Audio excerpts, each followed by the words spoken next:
Hey everyone, we are going to get started with 3.1 to 3.3 today. So we're going to be talking about different ways that lines interact with each other and things like that. We talked about intersection way back at the beginning of chapter 1.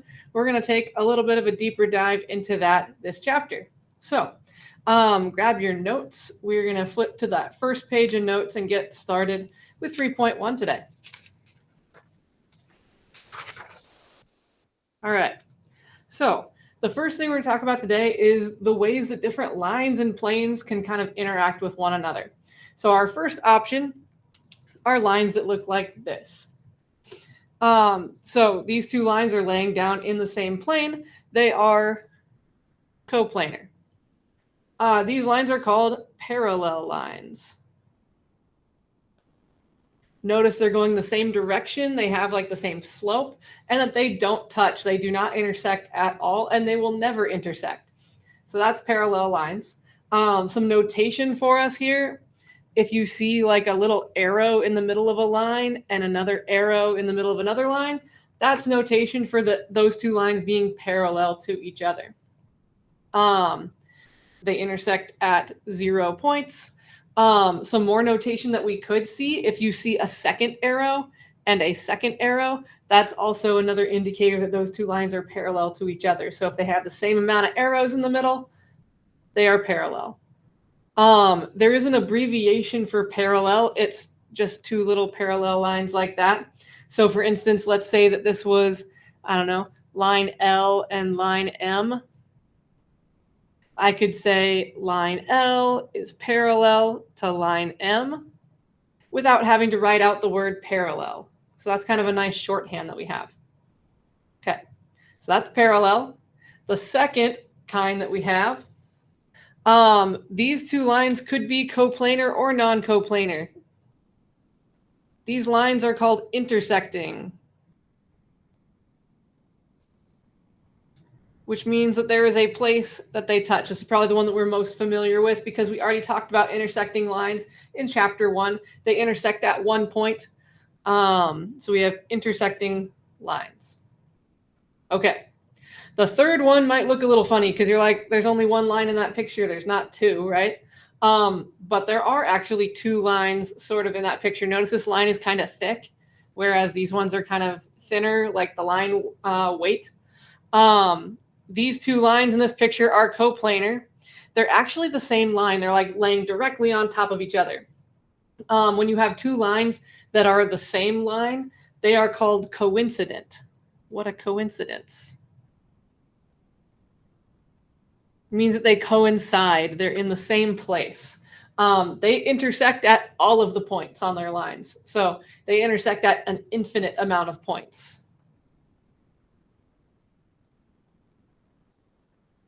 All right.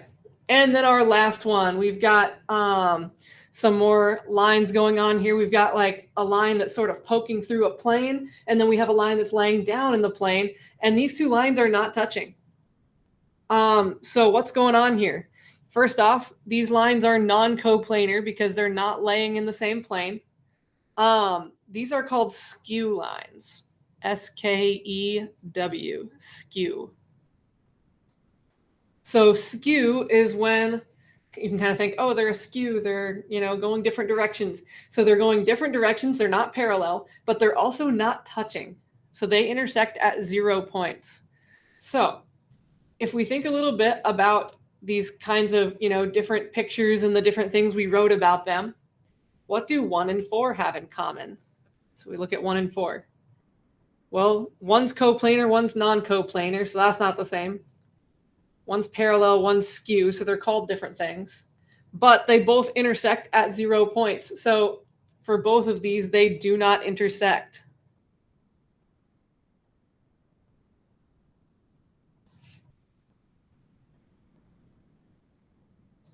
Okay, so then let's compare some more of these. What do 2 and 3 have in common? So looking at 2 and 3, we might notice they could be both like coplanar, right? They also both intersect.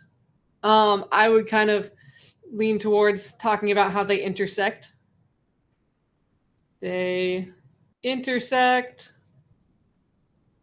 at one or more points. All right. And then the last question asks, what are perpendicular lines? So we've talked around perpendicular lines. We have not defined it yet. So perpendicular lines look like this. They are intersecting. And specifically, when they intersect, they make a 90-degree angle. So lines whose intersection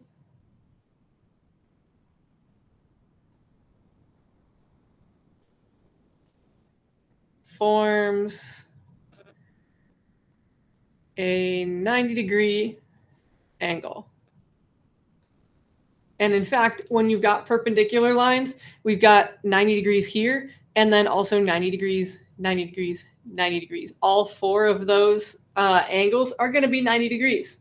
So that's kind of nice and convenient. Okay, so how are we going to actually apply this? What are some different scenarios and questions that we might be asked about these different types of line relationships? Let's take a look at this box down here. Okay, so notice they've kind of identified CD as the line we're going to be paying attention to here. We're going to look at this box and all of the lines that are parallel, perpendicular, and skew to line CD. So let's start with parallel. We need ones that are going in the same direction and they're not touching, line CD. One of these would be line AB. If you look at AB, it's going the same direction, it's not touching. So I would put AB as another one that's parallel to CD. All right, what else do we have? This one down here, what if we looked at EF? Yep, so going the same direction, also not touching. What about HG? Also going the same direction, also not touching CD. So EF and GH. Those are all parallel to CD. Okay, so let's look over at this box next.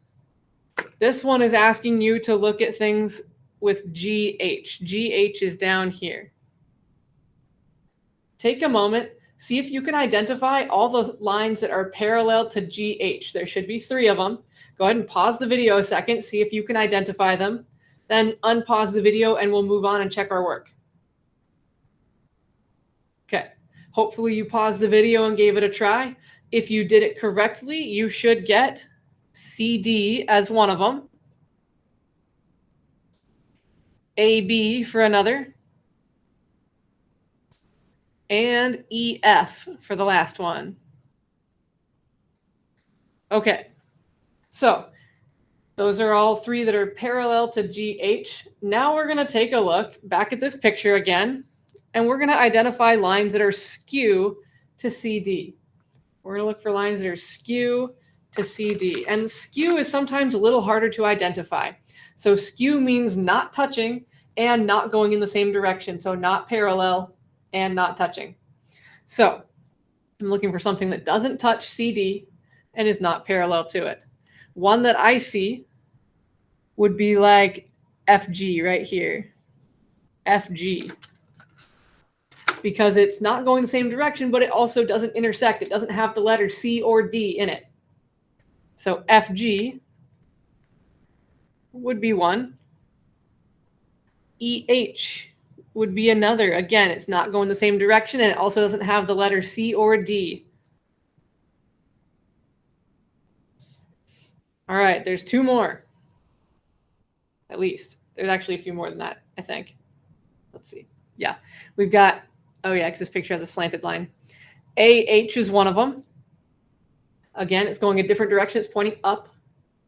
And then BG would be another. And then this one is a little tricky. We've also got a slanted line here that's going a different direction than CD, and it's also not touching it. So AG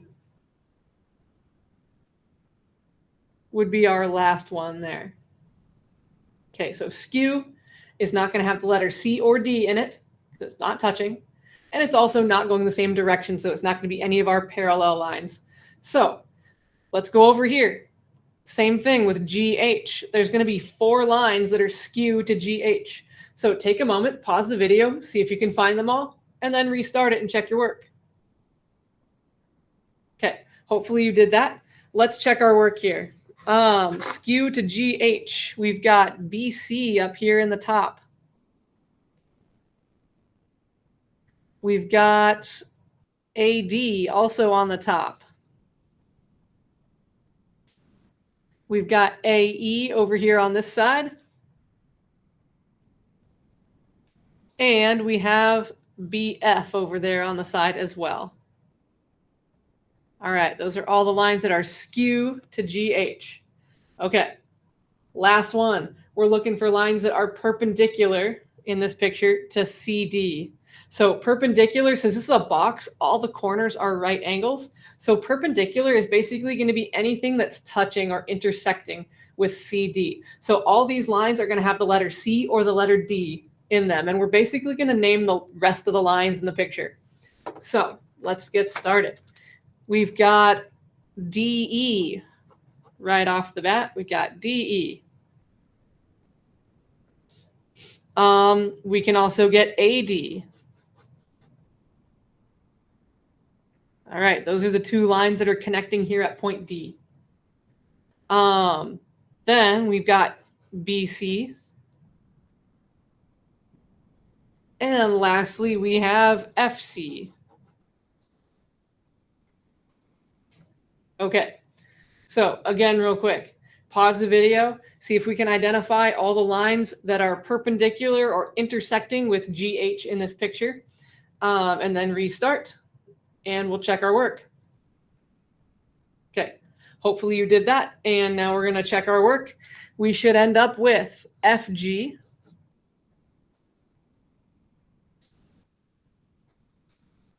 HE, HD, and last but not least, GC. GC, and this pen is dying a little on me, but that's supposed to say GC. All right. The last thing we need to talk about is planes can be parallel and intersecting and stuff like that as well. So if you think about a box, in fact, I'm going to grab a box or a Rubik's Cube, actually. This is a all white Rubik's Cube, so it's always solved. So if you think about this cube, the top is parallel to the bottom. The left side is parallel to the right side. The front is parallel to the back. That's how we want to think about parallel planes and things like that. Intersecting planes are any planes that share an edge. So like the top and the side, or the top and the front, they share an edge that makes them intersecting. So when we look at this picture here, first off, we need to identify plane EFG. EFG, all of those letters are on the bottom of the box. So the bottom is parallel to the top. So we need to then say what the top plane is called. I'm going to call it plane and then pick 3 letters that are on the top. So I'm going to go A, B, C, since A, B, and C are all on the top. All right. So real quick, again, one more time, pause the video, see if we can figure out planes parallel to GHD. Okay. Hopefully you paused the video. Let's check our work. GHD, that's the plane on the right side. So the one that's parallel to it is going to be the one on the left side. And let's see, 3 letters that are on the left side. Oh goodness, I kind of covered some of them up. I think that's BFE. So I'm going to go with that. Plane BFE. Okay, so this has been lines and planes, relationships, and all that stuff. We do have just a little bit more to go. I know today's notes are a little bit longer than most, but that means that tomorrow you're not going to have any notes, which is great. So go ahead and turn the page.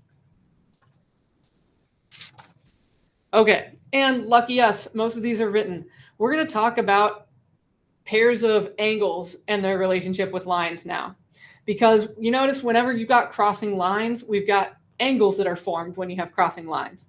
So we're going to talk about some of those angles that are made and their relationships with each other. The first set that we're going to talk about is corresponding angles. Before we really talk about that, notice we've got two lines here, and we've got one line that crosses over both of them. This line, line T, is called a transversal. Transversal. So whenever you see that word transversal, we're talking about a line that crosses over two other lines.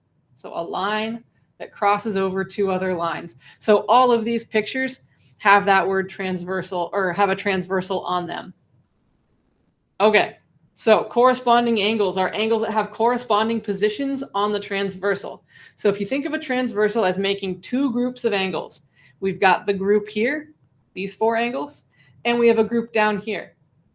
Angle 2 and angle 6 are both in like the top right corner of their group.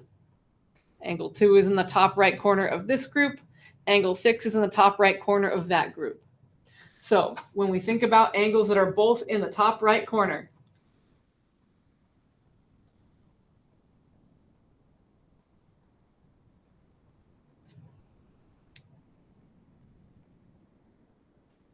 or if they're both in the top left corner, or if they're both in the bottom left corner, whatever it is, those are going to be called corresponding angles.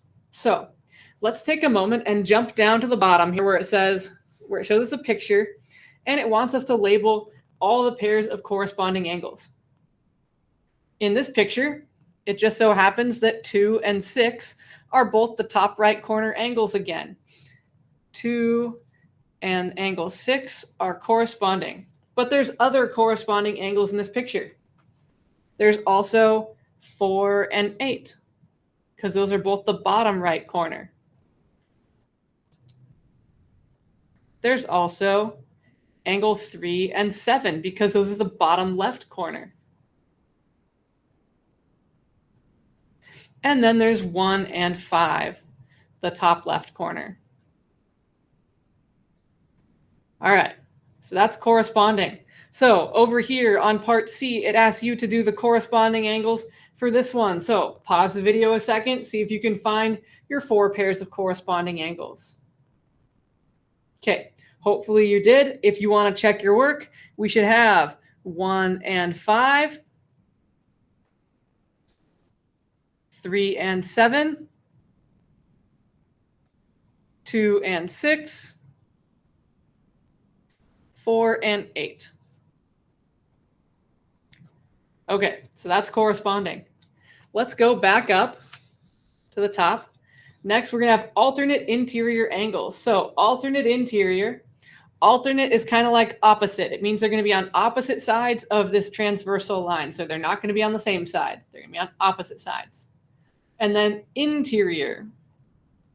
Interior means that they are between the two lines. So like this angle, this angle, this angle, and this angle, those are all like in between your two lines, right?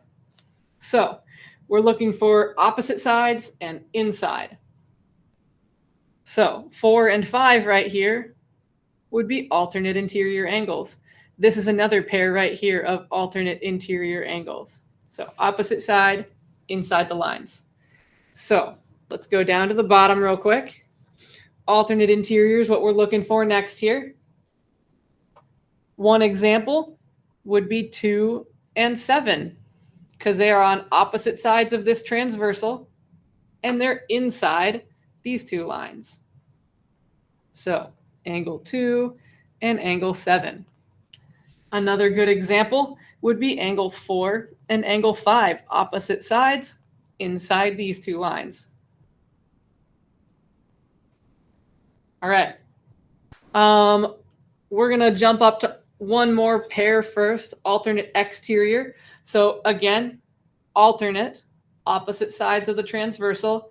This time we're looking for exterior though. So they're going to be outside the two lines. So like this angle, this angle, this angle, and this angle, those are all exterior. They're all outside the lines. 1 and 8 are alternate exterior. This would be another pair of alternate exterior.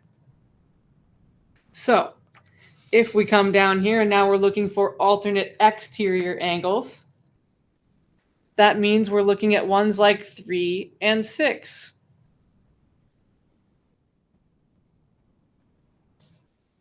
Or angle 1 and angle 8. Okay, so take a moment, pause the video, go over here, and try finding alternate exterior and alternate interior angles. And then check your answers when we get the video restarted. Okay, hopefully you did that. Looking at alternate interior, we should have 3 and 6. Those two would be alternate interior. And then 4 and 5, alternate interior. For alternate exterior, we should have 2 and 7. And then also angle 1 and 8. Okay, we're almost there. We have one more angle relationship to identify, and then we're good to go. The last one is called consecutive interior angles. So consecutive is going to be same side of the transversal. Same side of the transversal. And then interior means that they are between the lines again. So in this example right here, 3 and 5 are consecutive interior. Also, the ones over here would be consecutive interior with each other. Okay, so consecutive interior. If we're going down to our example problem and we're looking for consecutive interior, that's going to be 2 and 5 right here. That's one of them. The other is 4 and 7. Because they're inside the lines and they're on the same side of the transversal. So 4 and 7 are on the bottom side, 2 and 5 are on the top side. One more time. Pause that video, see if you can find consecutive interior angle pairs. Okay, hopefully you did. We're looking at 3 and 5 for one of our pairs. And then 4 and 6 for our other pair. Whew. All right. That was a lot of notes. The last thing we're going to say is you will see problems like this where you're just identifying pairs. You will also see ones where they show you one single pair and they ask you to identify what kind of a pair it is. So if I look at one like number 12 down here, we have angle 1 and angle 5. Those two angles are both top left corner angles. That means they are corresponding.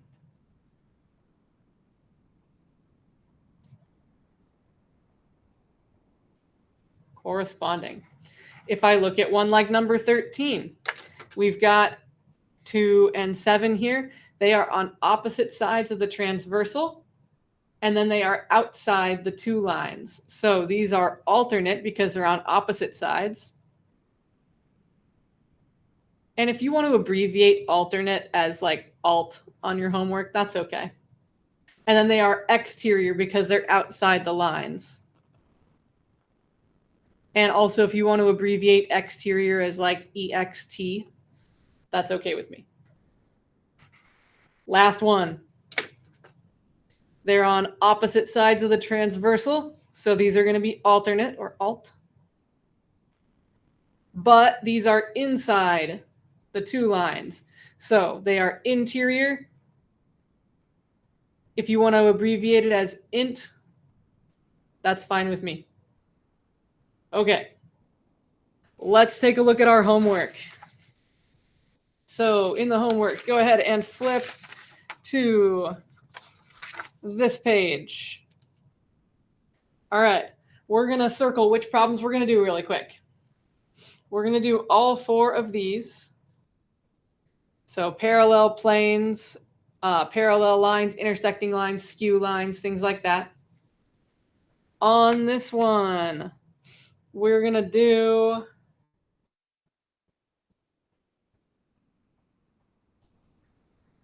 let's see. Let's do those and these, but we're going to skip the bottom for now and turn the page. But before we do, read the directions. It says classify the relationship as alternate interior, alternate exterior, corresponding, or consecutive interior. So for each of these, you're going to be writing one of these different words. So for example, 4 and 5, these are on the same side of the transversal. That's our big transversal. And it's in between these two lines. So same side means consecutive. Inside the lines means interior. So you're going to do that for each of these. Go ahead and turn the page. And let's see, we're going to do 1, 2, 3. Identify the transversal connecting each pair of angles. So is the transversal P, Q, N, or L? And then we're going to do 4, 5, 6. Lastly, down here, we're going to do 1, 2, 3. Some more segment practice. Okay, so that's our assignment for today. If you have questions, feel free to send me a quick email, comment on the assignment, anything like that, and I will get back to you as soon as I can. And have a great day.